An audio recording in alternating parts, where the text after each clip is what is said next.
అసలు ఈరోజు పరిస్థితి ఎంత ఘోరంగా ఉందంటే నాకైతే ఫుల్ సర్దయింది. ఇంకా పనికోవద్దనుకున్నా కాకపోతే ఇంకా తప్పలేదన్నమాట. నింపేటోళ్ళు లేరని చెప్పేసి ఇంకా పనికైతే పోయినా.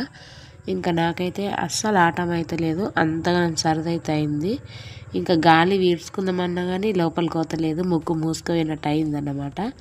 ఇంకెట్లయితే ఏముంది ఒకటి ట్రిప్ కదా అని నింపుకొని తొందరగా వస్తామని చెప్పేసి ఇంకా పోయినన్నమాట. ఇంకెడ అంగితో అలాగన్నీ వేసుకొని రెడీ అయిపోయినా యుద్ధానికి సిద్ధమైనట్టు.